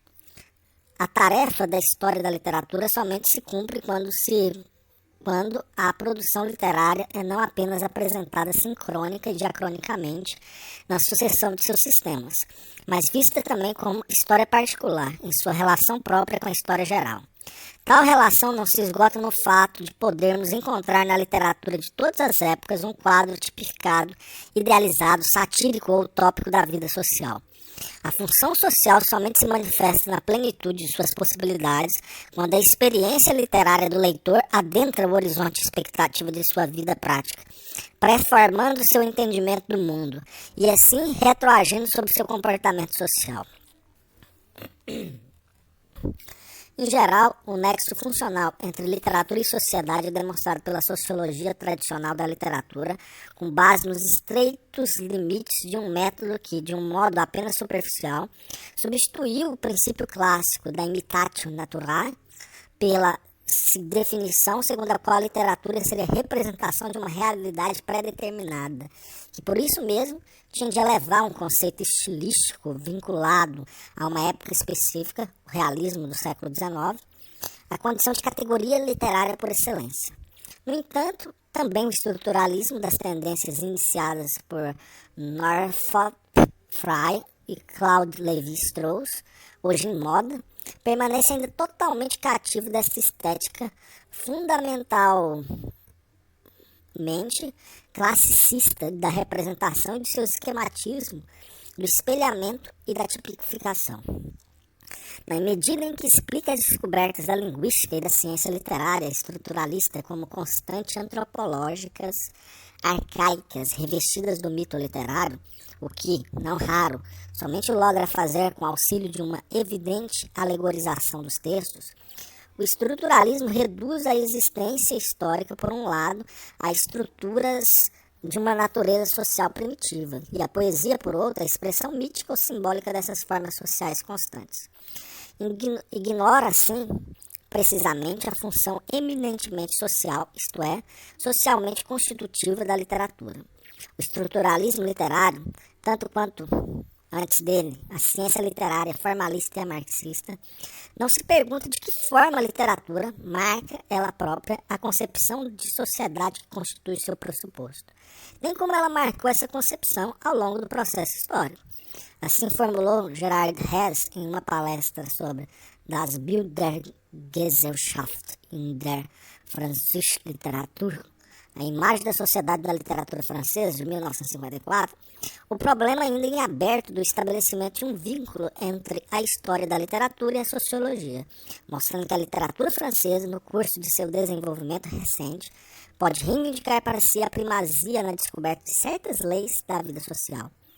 Minha tentativa de, do ponto de vista estético-recepcional, responder à pergunta acerca da função socialmente constitutiva da literatura pode partir do fato de que, desde Karl Mann, o conceito de horizonte de expectativas, já empregado anteriormente por mim na interpretação histórica literária e agora desenvolvido metodologicamente, encontra-se presente também na axiomática da sociologia. Tal conceito encontra-se igualmente no centro do ensaio metodológico de Karl R. Popper sobre leis naturais e sistemas teóricos, ensaio este que pretende ancorar a construção da teoria científica na experiência pré-científica da praxis existencial, desenvolvendo a partir da premissa de um horizonte de expectativas o problema da observação e oferecendo assim uma base de comparação para meu intento de definir a contribuição específica da literatura no processo geral da construção da experiência e de delimitar essa contribuição com relação a outras formas de comportamento social. Segundo Popper, o progresso da ciência tem em comum com a experiência pré-científica o fato de que cada hipótese, assim como cada observação, sempre pressupõe expectativas, quais sejam aquelas que compõem o horizonte de expectativa que dá, então, significado às observações e lhes confere, assim, o status de observações. Tanto para o progresso da ciência quanto para o avanço da experiência de vida, o momento mais importante é o da frustração de expectativas. Elas se assemelham à experiência de um cego que se choca com um obstáculo, descobrindo assim a sua existência. Graças ao defraudamento de nossas suposições, nós tomamos contato efetivo com a realidade. A refutação de nossos equívocos constitui a experiência positivas que extraímos da realidade. Esse modelo, que, é certo, ainda não explica suficientemente o processo de construção das teorias científicas, mas nos dá conta do sentido produtivo da experiência negativa na praxis da vida, pode ao mesmo tempo lançar uma luz mais nítida sobre a função específica da literatura na vida social. Isso porque, ante o hipotético, não leitor, o leitor tem a vantagem de, para permanecermos na imagem utilizada por Popper, não precisar primeiramente topar com um novo obstáculo para então adquirir uma nova experiência da realidade. A experiência da leitura logra libertá-lo das opressões e dos dilemas de sua praxis de vida, na medida em que obriga a uma nova percepção das coisas. O horizonte de expectativa da literatura distingue-se daquele da praxis histórica pelo fato de não apenas conservar as experiências vividas, mas também antecipar possibilidades não concretizadas, expandir o espaço limitado do comportamento social rumo a novos desejos, pretensões e objetivos, abrindo, assim, novos caminhos para a experiência futura. A pré-orientação de nossa experiência, por intermédio do poder criativo da literatura, repousa não apenas em seu caráter artístico, que através de uma forma nova auxilia-nos a romper o automatismo da percepção cotidiana. A forma nova da arte não é apenas percebida em contraposição ao pano de fundo oferecido por outras obras de arte e mediante associação com essas. Viktor Klavsky só tem razão nessa sua famosa afirmação, pertencente ao cerne do credo formalista, quando se insurge contra o preconceito da estética classicista, que definia o belo como harmonia entre forma e conteúdo, e consequentemente reduzia a forma nova à sua função secundária de conformar um conteúdo pré-determinado. A nova forma surge, porém, não apenas para substituir a antiga, que já não é mais artística. Ela é capaz também de possibilitar uma nova percepção das coisas pré-formando o conteúdo de uma experiência revelado primeiramente sob forma literária. A relação entre literatura e leitor pode atualizar-se tanto na esfera sensorial, como pressão para a percepção estética, quanto também na esfera ética, como desafio à reflexão moral. A nova obra literária é recebida e julgada tanto em seu contraste com o pano de fundo oferecido por outras formas artísticas, quanto contra o pano de fundo da experiência cotidiana de vida. Na esfera ética, sua função social deve ser apreendida do ponto de vista estético-recepcional. Também, segundo as modalidades de pergunta e resposta, Problema e solução, modalidades sob cujo signo a obra adentra o horizonte de seu efeito histórico.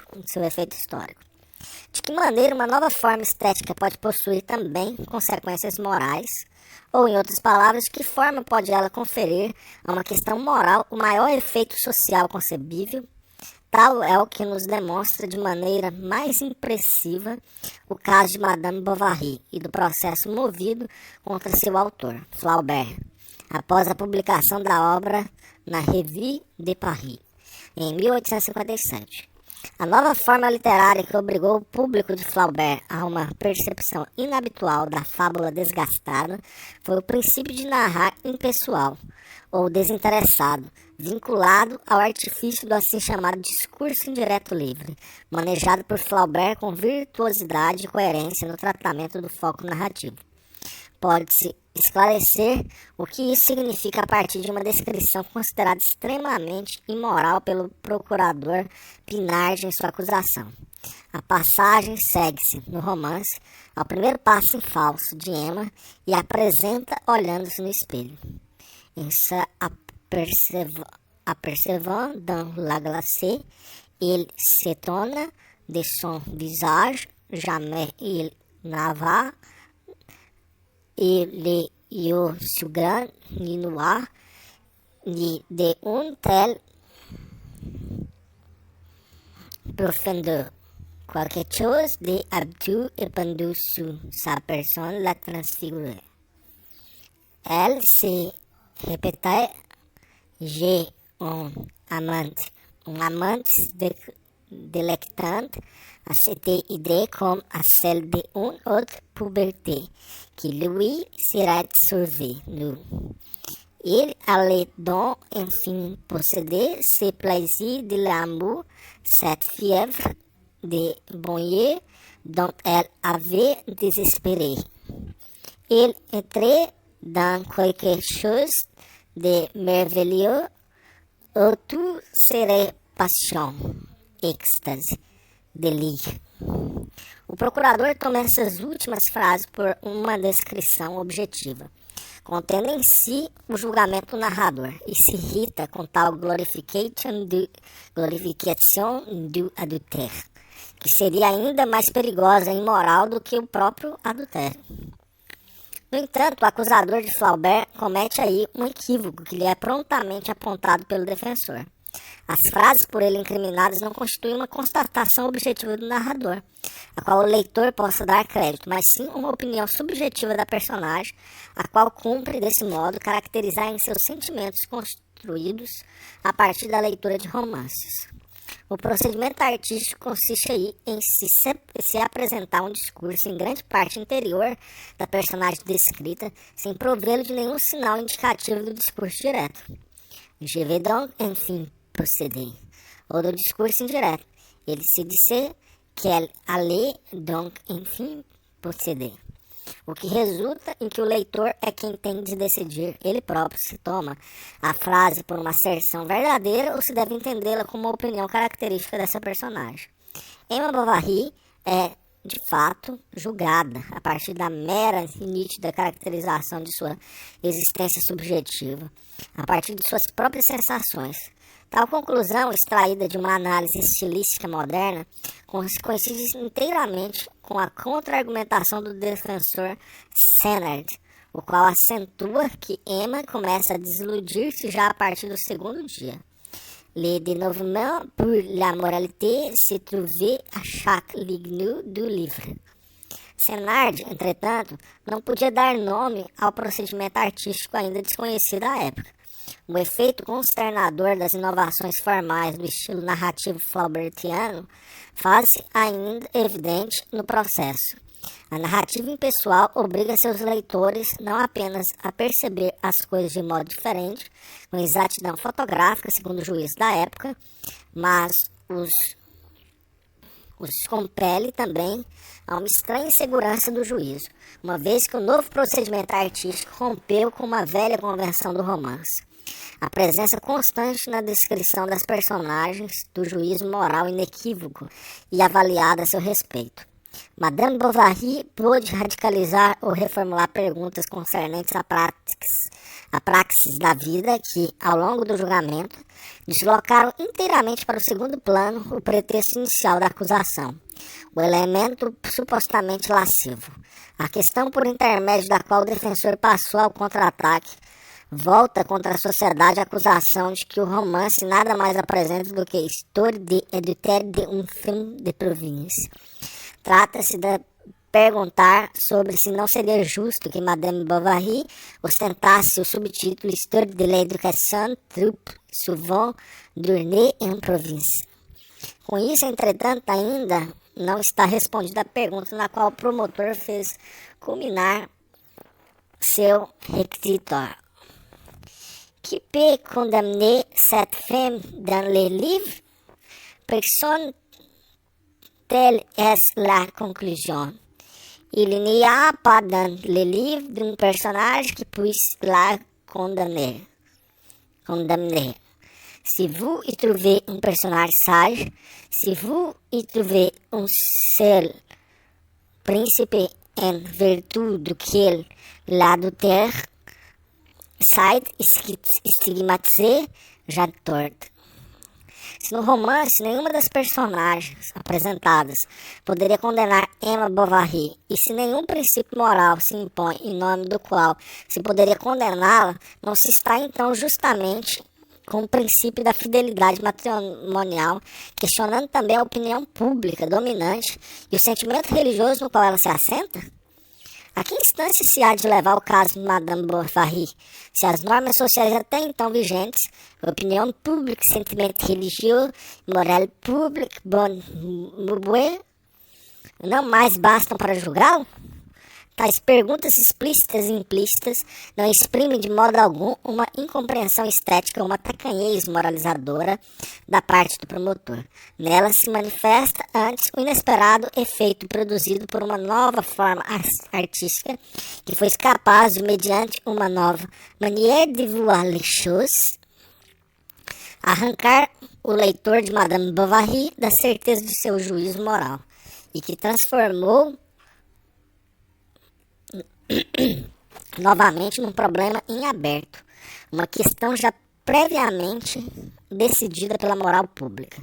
Assim, diante do desgosto de graças à arte de seu estilo impessoal, não haver Flaubert oferecido nenhum pretexto para a proibição de seus romances, em razão de imoralidade do autor, o tribunal agiu corretamente absolvendo Flaubert como escritor, mas condenando a escola literária por ele supostamente representada, ou na verdade o procedimento artístico de que ainda não tinha registro.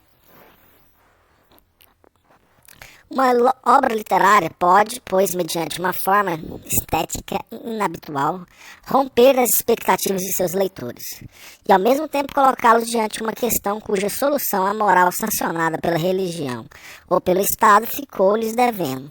Em lugar de outros exemplos, melhor é lembrar aqui que não foi somente Brecht, mas já o Iluminismo, o primeiro a proclamar a relação de concorrência entre a literatura e a moral canonizada. Atesta-o, entre outros, Friedrich Schiller, que postulou expressamente para o teatro burguês que as leis do palco começam onde termina a esfera das leis mundanas. Contudo, a obra literária pode também, e na história da literatura tal possibilidade caracteriza a nossa modernidade mais recente, inverter a relação entre pergunta e resposta, e através da arte confrontar o leitor com uma realidade nova, opaca, a qual não mais se deixa compreender a partir de um horizonte de expectativa pré-determinado. Assim, o mais recente gênero romanesco, por exemplo, o muito discutido Nouveau Roman, surge como uma forma de arte moderna que, na formulação de Edgar Wynne, apresenta o caso paradoxal em que a solução está dada, mas abre-se mão do problema a fim de que a solução possa ser compreendida como tal. O leitor é aí excluído da condição de destinatário primordial e colocado na posição de um terceiro, de um não iniciado, que diante de uma realidade de significado estranho, tem ele próprio de encontrar as questões que lhe revelam para qual percepção do mundo e para qual problema humano a resposta da literatura encontra-se voltada. De tudo isso, conclui-se que se deve buscar a contribuição específica da literatura para a vida social, precisamente onde a literatura não se esgota na função de uma arte da representação, focalizando-se aqueles momentos de sua história nos quais obras literárias provocaram a derrocada de tabus da moral dominante ou ofereceram ao leitor novas soluções para a casuística moral de sua praxis de vida, soluções estas que posteriormente puderam ser sancionadas pela sociedade graças ao voto da totalidade dos leitores. Estar-se-á abrindo ao historiador da literatura um campo de pesquisa ainda pouco explorado. O abismo entre literatura e história, entre conhecimento estético e histórico, faz-se insuperável quando a história da literatura não se limita simplesmente a mais uma vez descrever o processo da história geral, conforme esse processo se delineia em suas obras, mas quando no curso da evolução literária ela revela aquela função verdadeiramente constitutiva da sociedade, que coube a literatura concorrendo com outras artes e forças sociais na emancipação do homem de seus laços naturais, religiosos e sociais. Se em função dessa tarefa vale a pena ao estudioso da literatura superar sua suposta A histórica, aí se encontrará também uma resposta à questão acerca de com que finalidade e com que direito pode-se ainda hoje, ou novamente hoje, estudar a história da literatura.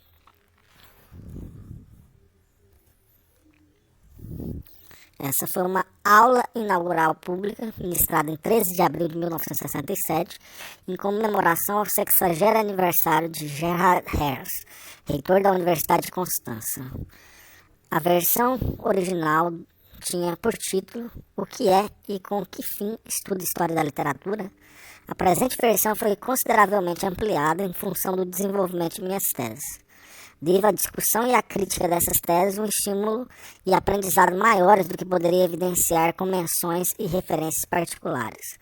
Agradeço especialmente aos participantes do primeiro seminário metodológico do Departamento de Ciência Literária da Universidade de Constância, ao colóquio dos docentes dessa mesma universidade e ao grupo de discussão do Seminário de Ciência Literária Geral Comparada da Universidade Livre de Berlim.